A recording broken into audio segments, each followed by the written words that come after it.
How is it going, guys? Well, who would have thought that after this big drop and everyone thought the rally is over, that we would go to new highs in just a few days? Who would have thought? Well, if you guys remember, ATG and I would have thought, because we were buying in this area here when we came down, and then we were buying the 14 MA touch here, exactly the way our plan always dictates, like crossover of the 14 over the 30. The first test is very likely to bounce.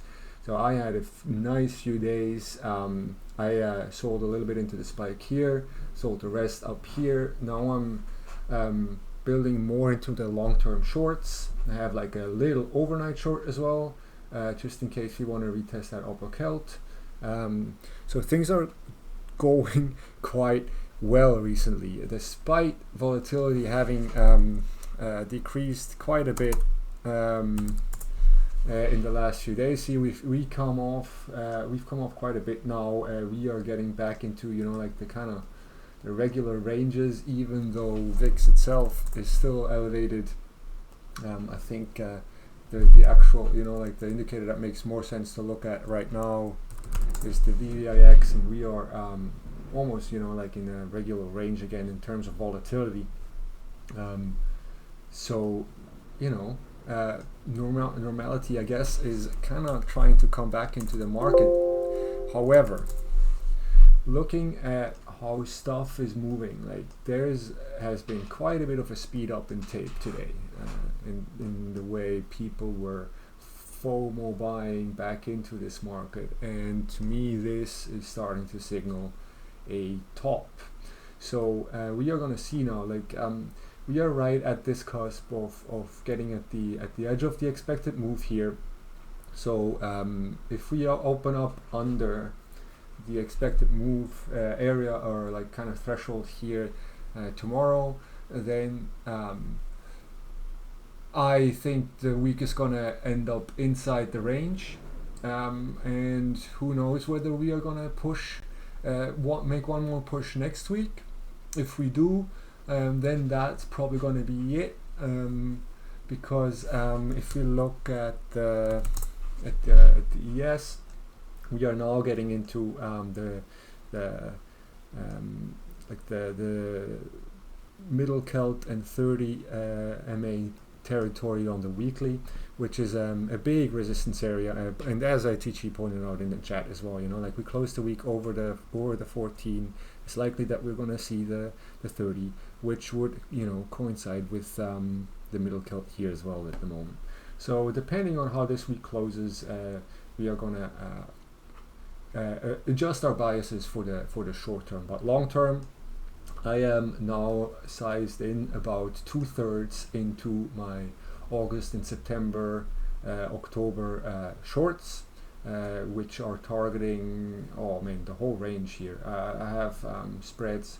I don't have any naked options. I have spreads for 2,700. I have spreads for 2,500, 2,400, and I have some very far out stuff for the 2,200 that hopefully is gonna hit.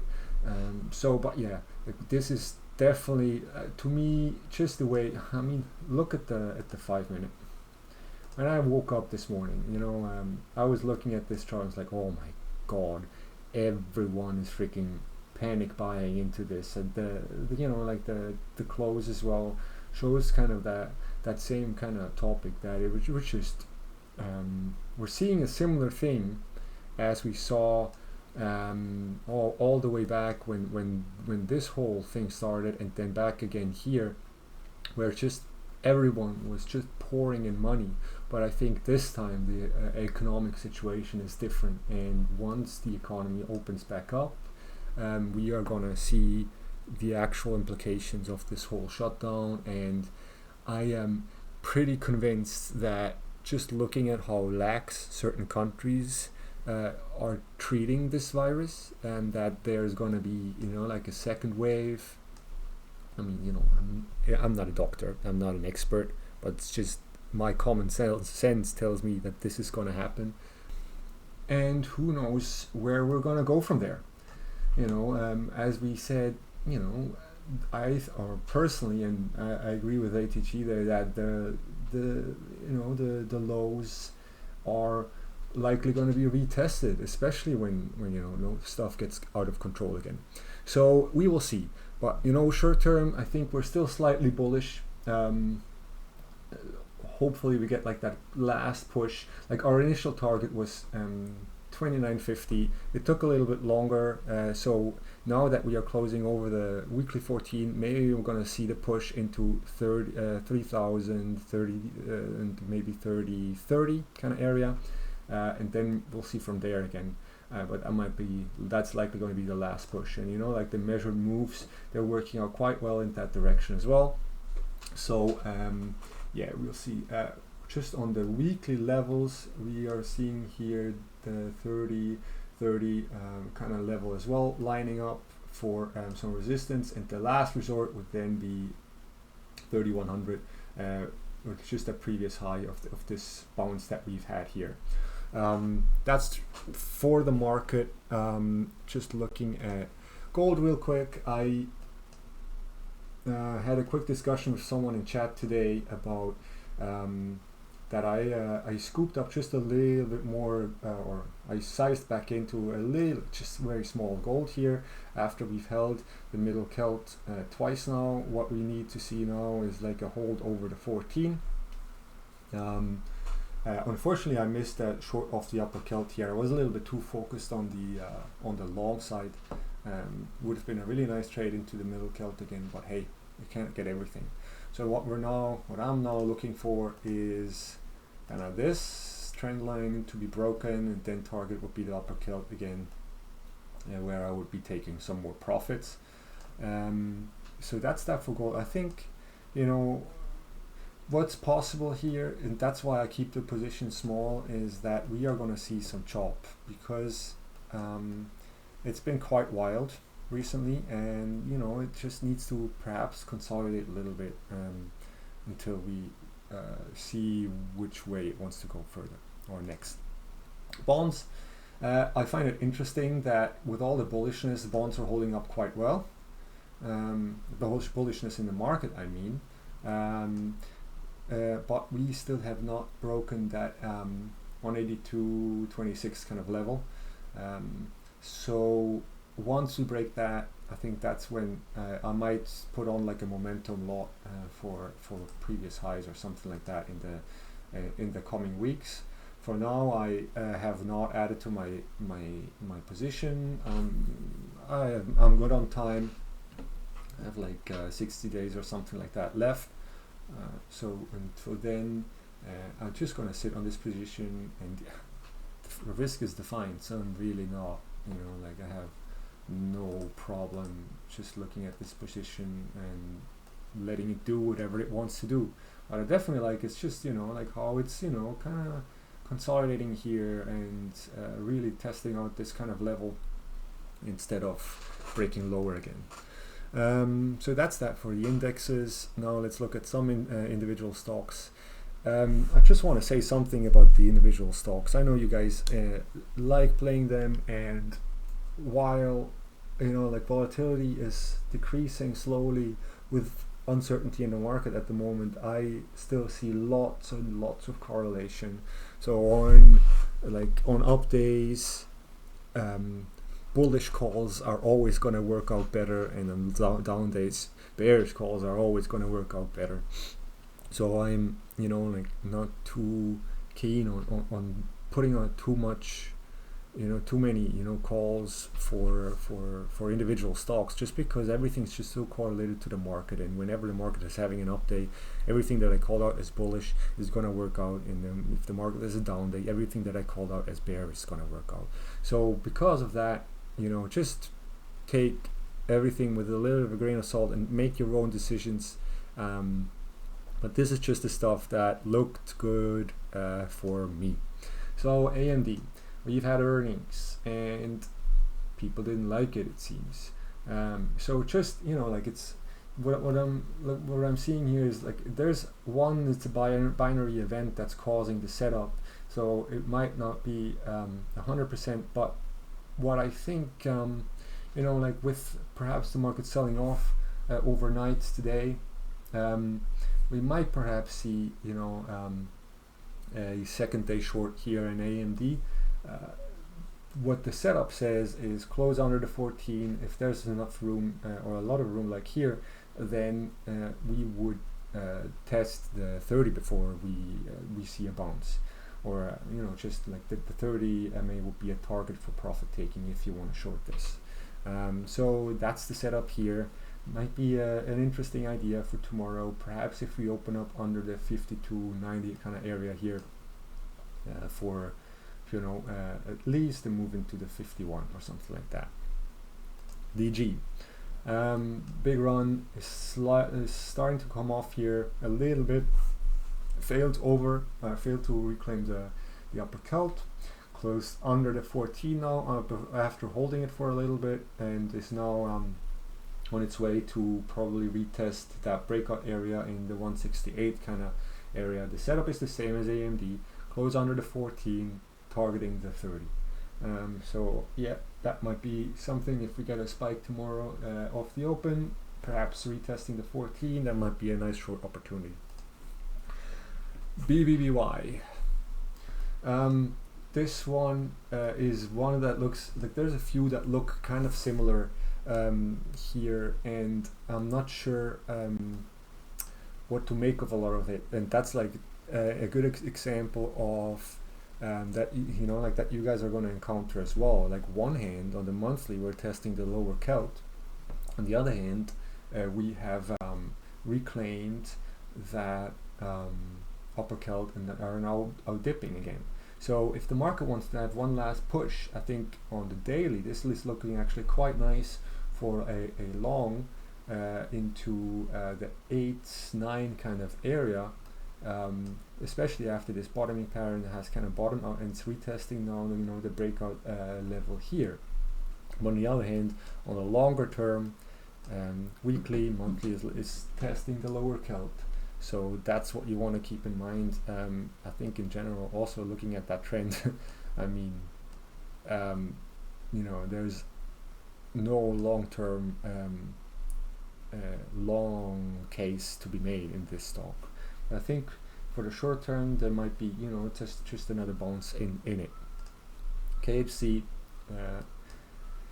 this one, watch for profit taking into earnings. That's what I would say with this one. I think we've seen like a bit of uncertainty here. Sorry, I had to pause. There's like too much noise going on here outside at the moment. So like what I'm thinking here with earnings coming up in KFC, and I think it's it's before market tomorrow. So if we get a spike up, I don't think this is gonna run any run much further, especially also with the market like topping out a little bit. So perhaps this could be a nice if it pops up on earnings, could be like a nice resistance short here in the next few days after it's kind of digested what it does, what it wanted to do after earnings. It might be a nice little short setup here for like after earnings profit taking. Costco,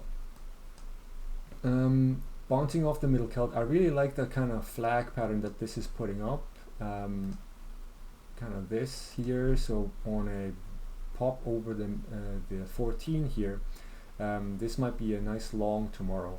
Also, when you look, like it closed under the 14, tested the 30 and popped back up. So now like we open over the 14, this could be a nice long into the upper celt here. I'm gonna start going a little bit faster. I think I'm short on time. Another one here in Abbott, like that, the kind of flag pattern that we see. On one hand, the flag pattern is nice, and I think we have like a nice level retest here. And if we want to follow the trend with the market, then this might be a long.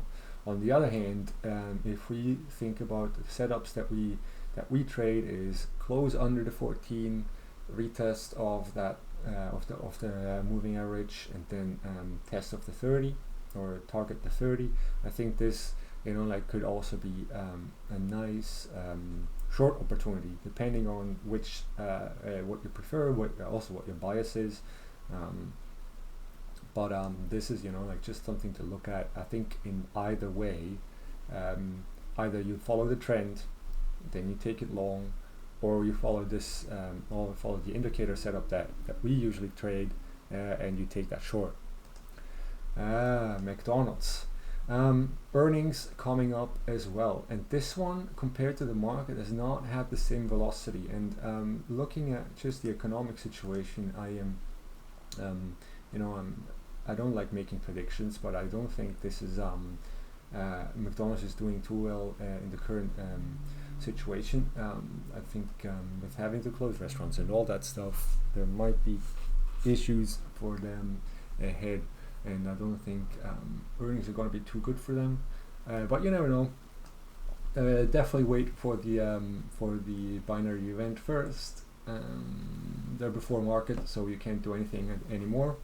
But I think if this has like a gap down under the 14, I think it would be interesting to look for a spike into the 14 and then short it down into the 30 for like a multi-day trade. ALXN. This is one like a big trend. Earnings are coming up as well, but perhaps before earnings, this wants to pop one last time. Had like it's done this stair step kind of thing for a few times now. Volume is decreasing, but perhaps this wants to retest just one last time. I think level wise, I think the level that this is kind of trying to go for is the 114, 115 kind of level. So maybe one last pop into earnings could be interesting. DuPont. So this one popped up on like my overbought short kind of scan. As with everything, earnings coming up. So perhaps after like a pop up like this, I think it's time for some profit taking into the close into earnings. So if this is still up here tomorrow at the open, I think this might be a nice short. Perhaps perhaps it wants to retest the 50 first. Even better, add up here and then take profits quickly into 46 kind of area. As I said, with all those counter trend mean reversion trades, you got to take profits fast. And you look at the sharp trade that I talked about the other day up here. It was one day and the next day it was back up, and the same thing I think it was Wayfair. So like here you take the profits as soon as you have them, and now see it's back up. So with those counter trend kind of trades, you got to take profits fast, but they can be really rewarding and quite lucrative as well. And when you look at here, like it does, this one might want to like retest like the upper kelp or something like that. So definitely an interesting, and also candle wise, it's a bearish kind of candle. So there's a few things that speak for it, that like might warrant a short here. Last one, Caterpillar. This one is back over. I think what I really like about this one is this kind of this nice curl. It couldn't get over the 14, and it was like oscillating between the 14 and the 30 here really nicely, and then broke over, tested, and is now up. So tomorrow, if you get just a little bit of a dip, you could take this for an intraday kind of trade for the gap fill. I think that could be interesting if the market wants to have one last pop tomorrow.